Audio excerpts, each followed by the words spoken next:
When I was 13 years old, my aunt and uncle, Betty and Barney Hill, were abducted by non-humans after they had had a close encounter in New Hampshire's White Mountains.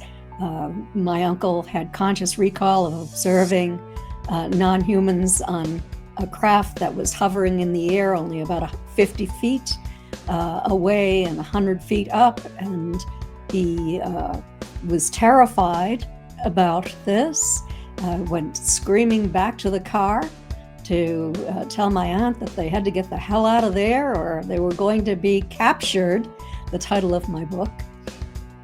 And he hopped into the car. He'd left it running, the interior light was on, closed the door, and went speeding down the highway. And he said,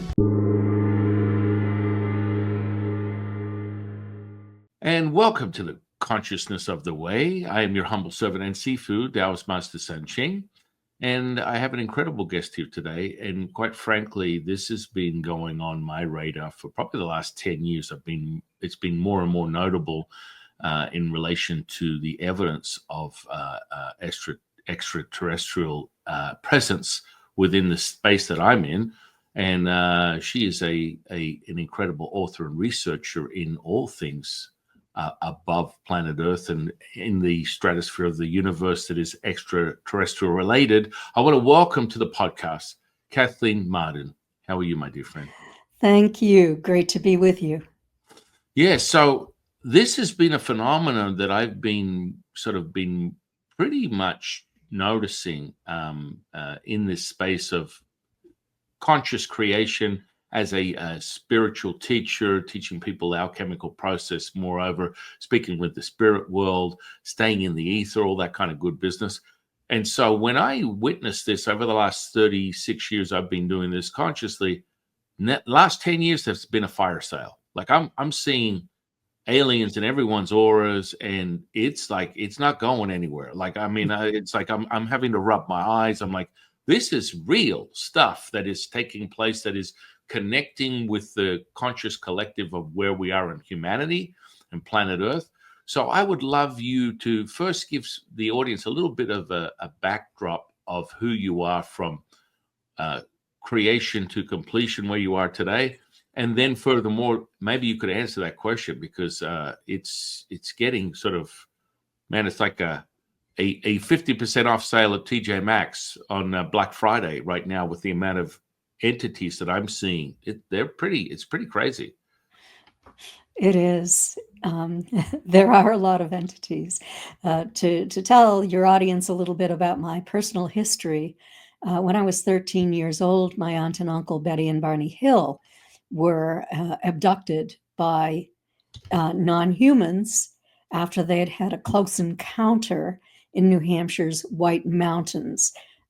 My uncle had conscious recall of observing non-humans on a craft that was hovering in the air only about 50 feet away and 100 feet up, and he was terrified about this, went screaming back to the car to tell my aunt that they had to get the hell out of there or they were going to be captured, the title of my book. And he hopped into the car. He'd left it running. The interior light was on, closed the door, and went speeding down the highway. And he said, they're over the car, because when he'd gotten into the car, he saw them heading in his direction. And within moments, he and my aunt heard a series of code-like buzzing sounds striking the trunk of their car. And then there was this electrical tingling sensation that might be familiar to a lot of people who are listening, because if you meditate, you might get that tingling sensation as well. It's just the higher frequencies. And but at that point, they began to lose their memories. And the next thing they knew, they were 35 miles down the highway with almost no recall of what had happened in the interim. They knew they'd found themselves on a new road, a dirt road lined with tall trees. They remembered a red fiery orb that appeared to be sitting on the ground, and also a roadblock. But they remembered little more than that. And suddenly, here they are back on the highway. It is much later than they had realized. In fact, they thought they would arrive home at about 2 o'clock to 3 o'clock in the morning, and it was now 5:16 a.m. by the time my aunt went into the house and set her watch for the proper time, because she didn't realize it had been broken. She thought that it only needed to be wound. So she set it, she wound it. It never worked again, nor did my uncle's. And there was, all of this physical evidence related with that, scientific investigations, introduction to the military into our lives, supportive people from the Navy, from the Air Force, who believed, who knew that this was real, and who were supportive of my aunt and uncle. My aunt was fine with it. My uncle was terrified. And I think that terror, that wanting to just simply forget about what happened to him, really had an impact on me, because from this day one, I heard my mother talking to Betty about this. And then a couple of days later, we went to my aunt and uncle's house and saw some of that physical evidence, heard from my aunt what she recalled. My father sat quietly with Barney because he was waiting for a second call from the Air Force. He'd already talked to them one time. And I saw the spots, shiny spots on the trunk of the car that hadn't been there the day before they arrived home, but they were in the area where they heard these code-like sounds striking the trunk of the vehicle. And when that happened, that is when they felt the tingling sensations and started to lose. They were under mind control. Let me just say that. From that time on, it was mind control that took hold of them. And it was so fascinating to me that very day when my mother was on the phone with my Aunt Betty Hill. My mother told me about what Betty had said. And I said, gee, in school, we didn't learn any of this. And so my mother said, well, I saw one myself. And she and another aunt were grocery shopping one Friday night. They always went grocery shopping on Friday night when there was a very large mothership just hovering over a field, and there were smaller craft flying around it. They stopped the car, they got out, and they ran to the nearest home. The people who lived there went out, and they also saw this craft. This is not that uncommon, I guess. Either that or it is very common to my family, because I know that it's intergenerational. It happened to my mother. I don't know if it happened that time. I don't know when her first contact was. I was a fairly young teenager, and my mother went grocery shopping alone one Friday night and just didn't come home. Lots of concern. My father's calling around.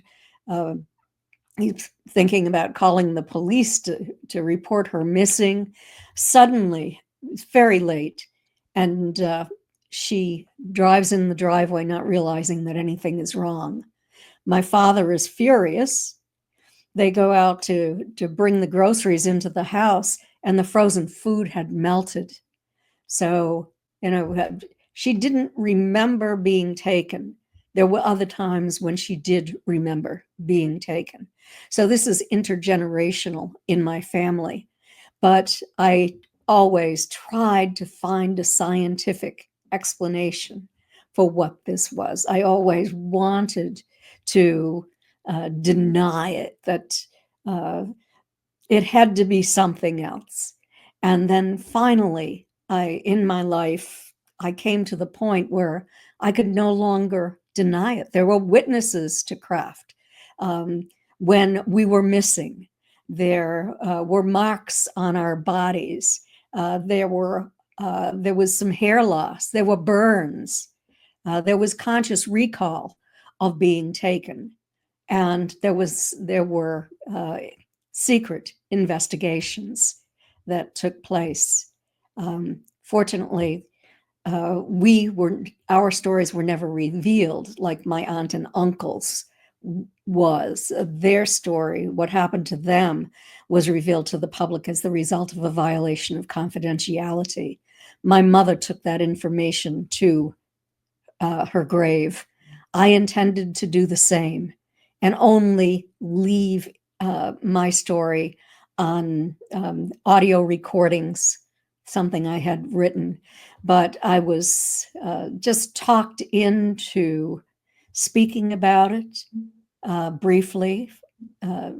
People talked me into speaking about it because they said it would help others, because this has happened to so many people and they've held so much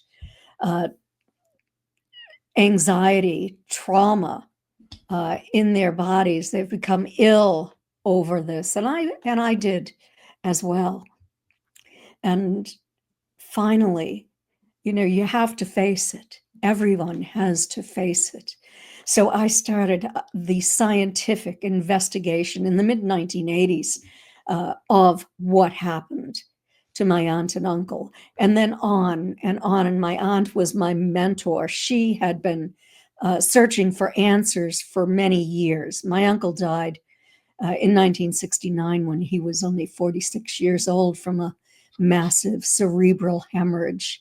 I always wondered if that was somehow related to the bad things that happened, not as a result of this contact with non-humans, but as a result of the intelligence community and the very strong control they were holding over anything like this to make anyone who had this kind of experience appear to be some kind of a kook. And I have to say, my aunt was a social worker for the state of New Hampshire. My uncle worked for the post office. He had served during World War II, honorably discharged with excellent character reference. They were both involved in the civil rights movement. He was Black, she was white. He was appointed to serve on the U.S. Civil Rights Commission as an advisor for the state of New Hampshire. Very politically active. The three of us were invited to Lyndon Johnson's presidential inauguration in 1965. So, just very politically involved, but not speaking publicly about what happened to my family until in 1965. There was that violation of confidentiality that carried their story around the world. And we met as a family. This was horribly traumatic for Barney. He'd already gone through hypnotherapy, and with Betty had too, but Barney was the one who was most impacted by this. And he was just feeling better. He's working, he's achieving, he's known around the state of New Hampshire for the wonderful work that he's doing. And receiving awards. And all of a sudden, here's this man who's a kook. And Barney was an honest man, a man who worried a great deal about what other people thought of him. And I saw this happening, and it really gave me a tremendous amount of empathy for individuals who were having these experiences. And I started talking, and I talked to many, many people because they trusted me. They knew I wouldn't reveal their story. I would never violate confidentiality and have what happened to my own family happen to them. So that was my beginning. I mean, I went to the University of New Hampshire, graduated with a degree in social work, had intended to go into psychiatric social work. My first husband was studying for his doctorate in the philosophy of psychiatry at the University of Cincinnati. I thought I was going to get a job in a psychiatric hospital. They didn't want me working with men from Cincinnati. I worked with men from New Hampshire at the psychiatric hospital, but not from Cincinnati. So I ended up getting a job as a teacher in the inner city. And talk about safety. But I have to say, it was even sometimes there were bullets flying. It was probably the most satisfying job I ever had in my life. I have always loved a challenge. And then eventually, after 14 years, I drifted away entirely from education and entered into this field of research and finding answers. I wanted answers. I wanted to overcome my own terror and to help others. And there was so much. I have something like 7 or 8 books published now, some in foreign languages. I have a very long chapter in Ray Hernandez's Edgar Mitchell Free Foundation's Beyond UFOs, and in chapters in a couple of other books as well. And so I've done a lot of writing, I've done a lot of research. In 2011, the Mutual UFO Network invited me to begin a program for them called the Experiencer Resource Team. Now, it was research team back then.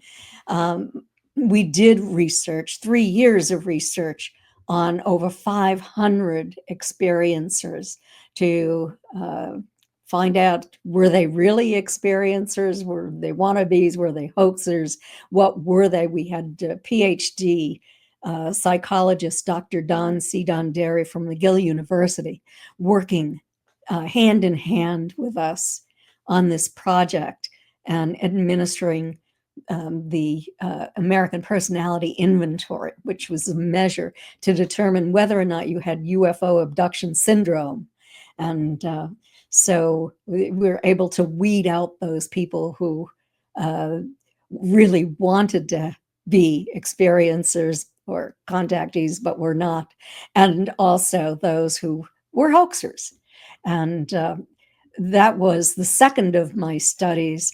I worked with the Edgar Mitchell Foundation on another study, and that was the largest study ever done. Something like 4,300 participants in that study. I'm just finishing up on a fourth study now, the Marden-Barton study on religious belief and extraterrestrial life. We're going to be having that analyzed at a university this summer. We're hoping to have a peer-reviewed journal article and books on our study. Mostly because we are concerned about how the religious community is going to accept this reality. Because, with the congressional hearings on UAPs, the congressional interest in really getting to the answers, not this cover-up. The military is giving a tremendous amount of pushback the intelligence committee is, the private contractors are, but we pay their salaries. We deserve to know what they have. And the Defense Intelligence Agency has released many pages of information. Because Lou Elizondo, who had headed up one of the programs in the Defense Intelligence Agency, the ATIP program, has written an excellent book on his knowledge of what was going on.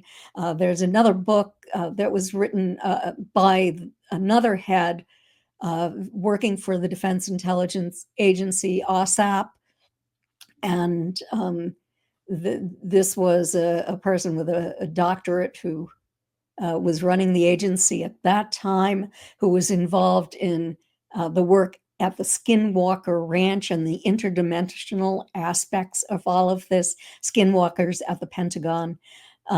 So, I'm plugging some other people's books here, but just to let you know that there is so much going on, so much being released now. People who were high-ranking military officers who are very solid individuals, such as John Blitch, for example, whom I've known for many years, for several years at least, is coming out with 2 books and has been speaking on podcasts about his own experiences, his abductions, going back to the time when he was a child, and how this has changed. Our research has shown that over time, when you learn to overcome that fight or flight response, that fear factor, that idea that you are a rat on a table and they are just doing things to you for their own benefit, and you come to overcome that fear and to project love toward them, then it changes everything. And then the communication can begin. And to have that kind of relationship where instead of taking you to craft, they can come into your environment. You might not see them. You might see a shadow because they're vibrating at a higher frequency. They're 5th and 6th dimensionals. And you feel tingling through your body when they come into your presence. You might feel ecstasy. It's such a wonderful feeling as they will communicate with you telepathically and give you answers to your questions. Or, even on craft, you could communicate with them. If you project that love toward them, they will project the most profound feeling of love that you have ever experienced. It's simply incredible. And they're not saying it with words. You are feeling it in your body. You are feeling it in your mind. And it changes everything. I still have concerns. I have concerns about what happened to me when I was younger, what happened to my aunt, my uncle, my mother, the fear that they really did not know how to interact with humans and caused us to become so fearful. And, it might have been a benevolent act for them to wipe out or attempt to wipe out our memories. But most experiencers retain some of those memories. They're generally not completely wiped out. You remember them in your environment. You remember suddenly flying through the air. You might remember being in their presence on a craft. You have these memories that are coming back into your mind, and you really have to work through that. Hypnotherapy is an excellent way to work through that. If you have a very experienced hypnotherapist or psychotherapist who uses hypnosis, EMDR therapy is good for those who are not too traumatized. For those who are extraordinarily traumatized, hypnotherapy, hypnosis with a psychotherapist, or the quantum healing hypnosis method is also extraordinarily helpful. And I've been a hypnotherapist and a quantum healing hypnosis practitioner. I'm no longer doing that. I might go back to it at some point, but I had some health problems that kind of set me back, and I gave up my office and license and all of that. So someday I might go back to it. I'm getting back to speaking at conferences now. I've done quite a few TV shows recently, and so I am back working and on podcasts. So that's where I've been. I'm a constant student, an independent scholar. I'm working with some PhD academics, and just trying to have a very rounded view from all perspectives regarding non-human contact. Wow. So you had me at hello. This is so fascinating. Your insight, your experience through your life experiences. Furthermore, the history of your family's relationship with this clear contact that has been constant over several lifetimes of generations of your own family. I find it fascinating, even looking at your auric field right now. There are entities that are almost like 10 or 15 feet in height that sort of resemble something that almost looks like a praying mantis, but it's white. It's light with a white robe, and the face is very much like a praying mantis. And these, I've never seen these particular aliens before, but they are hovering in and out through your auric field right now. And it's fascinating to watch this. Yes, I'm tingling. Yeah, I'm feeling that tingling sensation. yeah. Normally wouldn't say that, but yes. Yeah, Right. I can feel that something is there. And that's that symbiosis. And, this is truly just an ancient technique that I train people in to have the ability to access this sensory perception. It's not out of the ordinary. It's not unreal. And furthermore, with this sort of mastery, you get to become very familiar with what you're speaking of. And so the origins of discontent start with the demystifying of the potency of the human condition. So absolutely, what way do you want to downgrade someone's perception by dismissing what it is they're experiencing through this sort of like a mind prison where they separate your mind from your spirit, from your body? All these things are conceptual. And the more you contort the idea that it's psychological, you will be diminished with your own knowing of who you are. And it always returns back to, as I like to refer to, if you're thinking, you're not knowing. If you're knowing, you're feeling. And that visceral feeling that you and I are experiencing right now is this union, the communion we're having with evidence of these energies, these entities. And they're very open, they're very maternal, and they're extremely welcoming, which I think is so beautiful, because you can feel that the tingling and the charge that you get that sort of like goes between one extreme to another is their transmuted effects of their high frequency within this material state of flesh, right? So you will see exhibits of that from the polarizing effects of the electromagnetism that is the currency of this realm, of this material. And so this is what's being transmitted and admitted from your physical body as a very clear indicator of your own connection with these entities. They're incredible, and they're so expansive, and the communal or evidence of our communication from a sentience level as a human being, really the mass communication is empathy, right?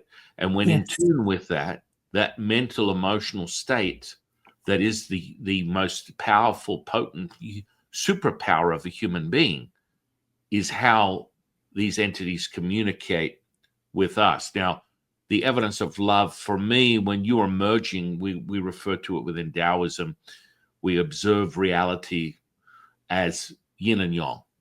So this is a dualistic perspective of what is this realm, this dimension that we speak of, a third dimension with the potential of a fourth as we stand within it, as we move over to the fifth. You have to observe all this to realize that you're already on the cusp or in the presence of the fourth dimension to witness the third dimension. This is what's taking place. So now we're starting to basically, through natural selection, elevate our awareness through a communal thing, a community thing, a humanity thing, that it is becoming a collective raising of frequency. And we're starting to see this more and more. It's becoming more and more potent. There's no denying it. There's no deflecting it or diminishing it due to, oh, well, that person's a little, 3 cents short of $1, and that's not proven. So why don't you dismiss what they're saying? Because no, we're experiencing it right now. That visceral experience is evidence of the presence of these entities. And furthermore, when you start to nurture your own sensory perception through, and I just refer to it as methods, and the Taoist methods of alchemy have been around for hundreds of thousands of years.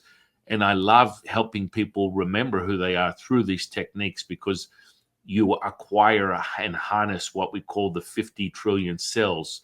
That is this flesh and blood that looks back at you in the mirror as your identity. This is a harnessed potential of this electromagnetism. And once you harness that, you have Imperium, you have Dominion, you have Maestro over that potential. And furthermore, your barometer, which is your physical body, that gives you these indicators. I mean, it's so powerful, all the things that you have shared with the audience today. Furthermore, in line with everything that I teach within Taoism, because this is a representation. This is the tuning fork that you're able to identify and solidify that knowing with that relationship. And so these extraterrestrials are using that portal of entry to create communication that is very clear. It is solidified. It is fortified. It is a permanence that is becoming more and more clear as we continue to move forward in our own conscious creation, and more evidence through incredible researchers like yourself that show people that this is really happening right now. And the material state will be shown through the more collective evidence. And, as you speak on things that are, you use the lens of hypnosis as such a potent thing. When you can drop someone into a somnambulistic state, and you mentioned quantum healing. 6 months ago, I had Dolores Cannon banging on my door, because my main bread and butter as a Taoist priest is I teach people clairvoyance, mediumship, channeling, and the highest point of ascension is direct source information, is channeling. So I channel all my teachers. I have over 171 of them. But I always have the stragglers that come in because you leave the lights on. And Dolores was literally banging on my door for 6 months, going over all her material. She was a little discontent with what had been practiced within her own methods, that a lot of the practitioners were not implementing her stages of inception to this somnambulistic state from their training methods. So people were throwing it away, going, "Oh, well, you don't have to go as deep." And and she's literally livid, and she's constantly telling me, listen, and I'm like, I really appreciate who you are. Whenever an entity or a spirit comes knocking, I have a very nice conversation, and then I go and do my own research, because the finite mind is implicated in this introspective analytical aspect. Furthermore, you refer to it as the fight or flight mechanism. So we are going to be skeptical as our natural course of evidence. And then through that evidence of inquiry, you will find more and more permanence from the experience that will validate what that is true. So she gave me all this information, started interviewing a lot of her practitioners, and they're like, holy crap, that's really her. She's really having a comment. I'm like, listen, I'm not aware of the implication of this. I understand that she's giving me these talking points. And quite frankly, I get a lot of spirits that come giving me talking points, but it's not my place to get on their pulpit or their soapbox and start preaching their word of whatever it is. And so I kind of like dismissed it. She's faded away, but just mentioning a word, it's like calling for something. She's starting to now form in this room and is going, oh, you want to talk to me now? This is a very interesting. It's like, you can't make this stuff up. And so, she came to me before her death. She had told me that I should take training in the quantum healing hypnosis method. And I didn't. I was already a hypnotherapist. And after her death, she ended up coming to me and saying, you really need to do that. And that's when I said, okay, I will. So that's my personal story about an interaction with Dolores after she passed. Well, yeah, her biggest gripe, because she's still earthbound, which I find interesting. Everyone goes, oh, look, hey, you cross over to the other side. That is subjective. That is an option. You get the golden ticket. But for me, dealing with the spirit world, and part of my mastery as a priest ordained in 2 lineages of Taoism, one of the very powerful rituals, I've been exercising entities from people's fields for decades. Furthermore, this is not something abnormal. So, you can get a very obscure transmuted energy that would, at face value, give you evidence of something ominous, nefarious, something not in a high frequency. But that is subjective to the individual. So if you stand out and reach for it, guess what? It's going to come to you, because the mirroring effects of this universe is the evidence that you'll come full circle. So whatever you are desiring within here, whether it's, I want to see spirits, I want to be a badass exorcist, I want to be a healer, I want to be an all-knowing state of consciousness, the universe will show it to you. It will be presented in this material state. And so people become very freaked out when these energies come in. And, back in those days, it would be a psychological disorder. Someone would come to me and go, look, someone's told me I'm 3 cents short of $1. I'm on the precipice of being committed. In my heart, I don't believe that. But I have no way of turning these voices off. I have no way of controlling what this narrative is that seems to be overwhelming and consuming my physical body and my mind. And so this is where you get it deep into the ritual and the ancient relationship that the Taoist has with the universe and the spirit world. And we have very, very practical, functional techniques to exercise these energies from people that are feeling like they're being, ostracized, overwhelmed, isolated, oppressed, which is really what happens, right? You get removed from your state of knowing to a state of not knowing through this absence of anything else other than this lower frequency narrative, which will transmute itself into, what do you think? Depression. Absolutely. It will. it shows itself. And so, I've done this hundreds, if not thousands of times over the last 36 years, where people are blown away with their own potency, their true nature of who they are, which is a default where they are all things. When they are liberated from something that would seem so overwhelming and an impossible hill to overcome. And when you understand how these things work, they're liberated, and they return back to their knowing of who they are with this power that we all have within us. And so witnessing the formation, as I've said previously, of these entities becoming more and more clear within everyone's field, and it's getting to a level, a magnitude that I've never experienced before in my natural born life. Now, I've done this 1,000 times as a Taoist priest. I'm just re-upping my own experience, past lifetimes in this present moment. But, it's profound to watch a collective start to realize that this is the true nature of reality through this ability to communicate. And I love the way that they showed you their telepathic skills, because it comes in many forms. I just recently did a remote viewing of the moon, and with my dear friend Marty, who is a little bit of a researcher and an OBE. He's been involved with the Monroe Institute for many decades. He was a teacher of astral projection. Rosenbaum is his name. And, he was like, wow, we went deep. We went straight into the moon, and within 20 feet, we're being able to witness layers of elements that can be scarce and excessive within planet Earth.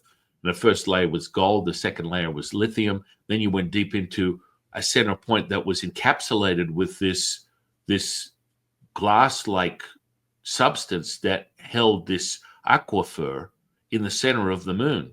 And in the aquifer was this topaz-colored water. And the further we explored that, we found these entities. There was 8 or 12 of them that were encapsulated in copper. It looks like, when I was looking at it, they looked like little copper ships, and within it there was an open port where they could see out. They were white. They looked like creatures from the Black Lagoon, and these were actually I don't know what you call security or protectors of the center point. And as you continue to explore into the aquifer, you find another encapsulated center point of the moon that was looking through that glass. It seemed like it was transparent like glass, but it was made of many elements. When I started to inquire through Lao-Tzu what that meant, it was made up of many elements, and there was actually an underworld that looked like something prehistoric in nature that was dry. It was not filled with water. And the thing that I find fascinating when I do remote viewing of stuff like this is that it's not something that sparks my interest. So when Marty comes in, he's like, oh, let's take a look at this. And then you cannot make this, I'm just going to say it, this shit up. It's so profound. And when you tap into this, you understand this, having been a researcher and an explorer and experiencer for so many decades in your lifetime and probably in past lifetimes if you explore closer. This is the very evidence where there's a fluidity that takes place when you're receiving information, and it's real time. I see it with my eyes open. It's as palpable and as tangible as this material state. And when the other person's going through the experience, and as I'm transmitting this information, they are starting to exhibit the visceral feeling you're getting right now. When I'm moving my hands around and you're feeling waves of energy through your physical body, you know the truth of what I'm talking about. Mm-hmm. And what's that? That's that movie, A Few Good Men. You can't handle the truth. Of course we can. We can handle the truth. But we certainly can. This is the potency of what we're speaking of.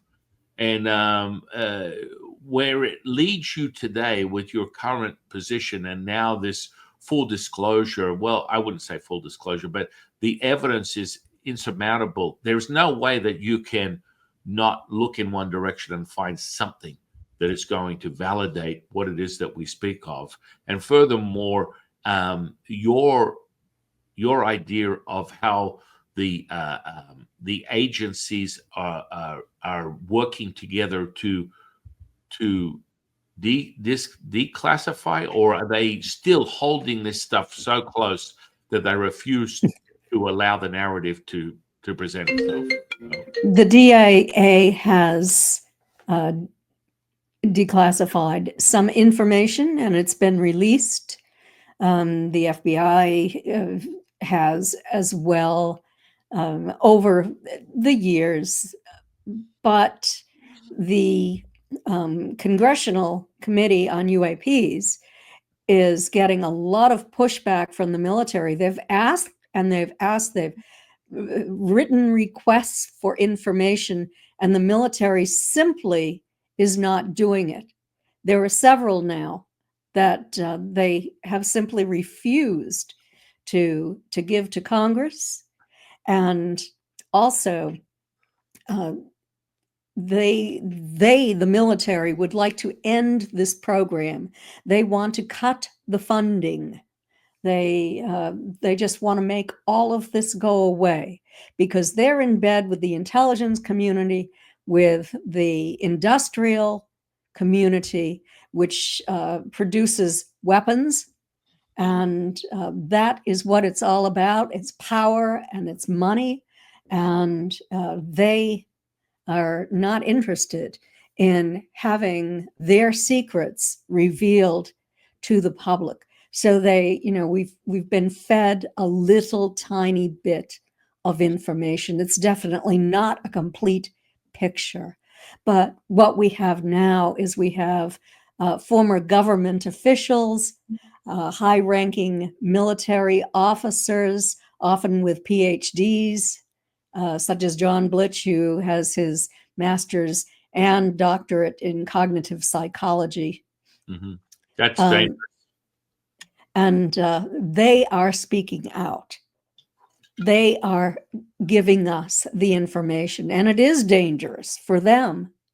It is dangerous because they receive death threats when they reveal anything having to do with a relationship with non-human intelligence or with non-human tissue or with crash retrievals. That is a huge taboo, according to the Pentagon. And the DIA was charged with releasing the history that they had of the studies they have done on UAPs.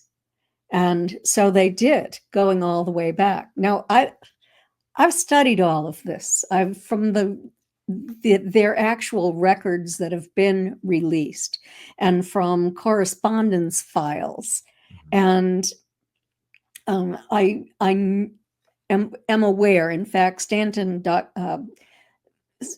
nuclear physicist Stanton Friedman and I wrote a book called, what did we call that? Why can't I remember it now? Oh gosh, it's not here on my desk in front of me either, but it's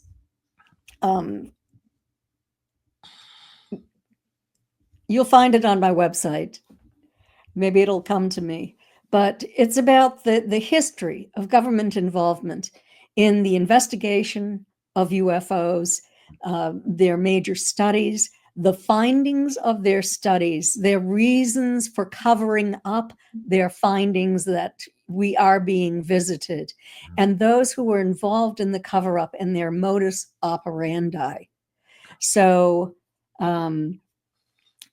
that information is there. It's in my mind. I've written it along with Stanton, who is my co-author on 3 separate books. We worked closely together. He died in 2018, but he was a wealth of knowledge and was, after my aunt died, he became my mentor. And then we thought a lot alike. So we wrote those 3 books together. But Fact, Fiction, and Flying Saucers is the title of the book. And so I was talking about the DIA and what they released. And what they released was the cover-up that they gave on every one of those studies, not the truth, not the statistics. Let me give you an example. The largest study ever done by the Air Force on UFOs was Blue Book Special Report number 14. 3,201 cases that the scientists studied in detail and then attempted to identify into prosaic categories, aircraft, meteorological phenomena, hoaxes, psychological, balloons, birds, you name it. And all scientists had to agree that something was a true unknown, in order for it to go into the unknown category, meaning essentially not of this earth. 21.5% of the cases that they studied were in the true unknown category. There was a chi-square analysis. And the longer the observation, the closer the craft, the more likely it was to be in the unknown category, in the chi-square analysis, which had great validity. And so what does the Pentagon want to do? Toss it out the window. To say probably the 5% unknowns could be explained away with further study, that kind of thing, instead of giving the true statistics. And this book is thick. It's full of charts and graphs. Everything is there. And but they just want to turn their heads. They want to away from us, away from the people who pay their salaries, away from the people who deserve to know the truth. Yeah. And so that's what's going on. Just the push back and forth.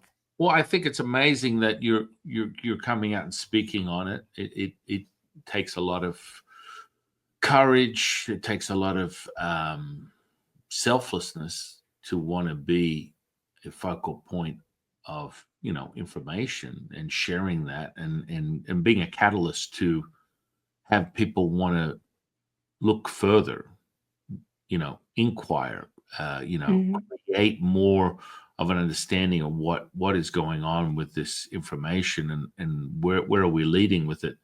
I think that it's unnecessary to basically not share it. I think it's part of our own evolution of humanity is to realize that throughout this universe, every planet has life force. Right. This is something that was taught to me by my teacher, Latsu, and there are no exceptions.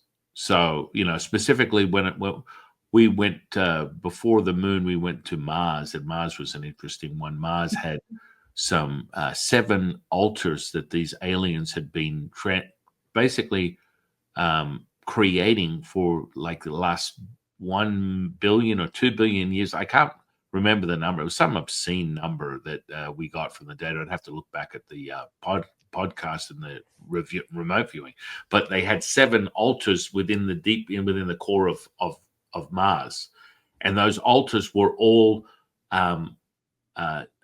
entry points where they would come and pray for these elements, and they were merging these 7 elements over this time frame that we was talking about, millions of years, billions of years, and they were attempting to replicate planet Earth. I was like, you can't make this stuff up. It's like, it's wild. And so it made a lot of sense for Marty, because this was part of the information disclosure and things that he knew about through his own research. And I was like, I love these type of explorations because I have no investment in wanting to know this stuff, but it presents itself. And that's when you really get a sense of how the information is so tangible, so real. And as you said, you feel it viscerally, you feel it somatically, kinesthetically through the vehicle, the barometer of the physical body. And you know Yes. that you're right on the center point. And the more and more evidence, and we will see more and more of this stuff as we continue this journey. More incredible individuals like yourself that share this information and document it through your books and through your research will continue to press and pry open circles that are attempting to suppress the information. Yes. Instead of release it. Yeah.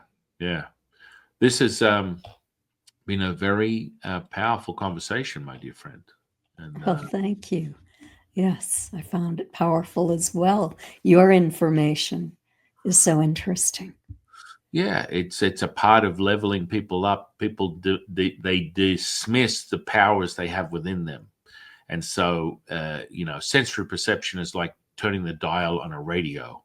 A lot of people are being told that they only have accessibility of a very small a range of the light spectrum within this realm. That is a lie, and that you have full potential and be recognized as all things if you understand how to master that state. And that's a training.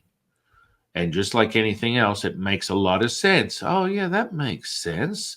If I want to get better at something in this realm, in this frequency, you continue to repeat it. Right. And the more you repeat it, you fortify it, you solidify it. It becomes a knowing to you that you then shift from a very limited conscious awareness and become autonomous with it. It's an autonomic process that is now a permanence within your programming, like driving a car, like breathing air, like having the blood pump within your body all these things are just natural to the basic selection of your process as a human being, but we dismiss them. The creation of life, all this kind of stuff. And then we don't spend our time on it. We're so busy living our productive lives that we don't take the time to look inside, to spend that quiet time in meditation, for example, to explore those topics, esoteric topics that most people don't explore. But when you do, you develop those abilities along with that exploration. And once you have those abilities, then it's a gift. Oh, instantly, which is accessible to everyone. I always tell people that, if you have a physical body, you have a nervous system, then I can show you the true nature of who you are, which is you are all things, yet you are compartmentalized to believe in this, ridiculous distraction they call the mind, body, spirit experience, which creates sections, creates separation, creates this delusion that you are not all things, that you are separated, which that's where I find sometimes you go down the path of psychology and it's problematic at best, because it gives you this idea. Like anytime I have a psychologist on my podcast, I go, explain to me what psychosomatic is, because as far as I'm concerned, the definition of that is indicating and validating that you're experiencing something that was created in your mind through your physical body. Yes. Okay. What is the problem with that? That's actually very true. This is a barometer. To demystify the mind as being separate is the very key to your Sherlock, to your Watson. And when that Yeah. comes to fruition through the experiencer, through the seeker of this very ancient information that is available to all of us, it becomes a very potent reality for anyone that is truly awakened to this knowledge, Mhm. and it's available to all of us. Right. And I'm pleased that more and more academics are moving toward the study of consciousness, that we're not just a package of meat here, that we have consciousness, that we are more than our flesh. And that's extraordinarily important. And I'm so very pleased to see members of the academic community actually studying this and learning more about it. Amen to that, my dear friend. Amen to that. Well, this has been a fascinating conversation, and I look forward to exploring another one in the future at some point. And It's I'd been love my to have pleasure. you back on the podcast at some point in the future. So that's an open invitation to you, my dear friend. Thank you. And I will close this out with one question for you. What is your definition of spiritual consciousness? Well, we all have a consciousness, awareness, but our spiritual consciousness, in my definition, personal definition, is that we are all spirits living, having a human experience, but we are all, but we become conscious that we are more than this flesh, that we are huge, that we are connected to the highest consciousness, and that we are all parts of that, those many layers of consciousness. That is profound, my dear friend. And hundreds of podcasts, I've never heard the same thing, never the same answer, as I should not. Because from a Taoist perspective, we are all facets of the diamond of perfection. You say tomato, I say tomato, it still returns to the same origin. And through that symbiosis of that experience of the bellows contracting and expanding, we complete, and then we are reborn. And this is a constant that is never ending. And that Yes. is a beautiful expression of where we are right now. So I want to thank you, my dear friend. I want to put all your social sphere and interweb communications and connections under this podcast. And you did reference potentially coming out from a long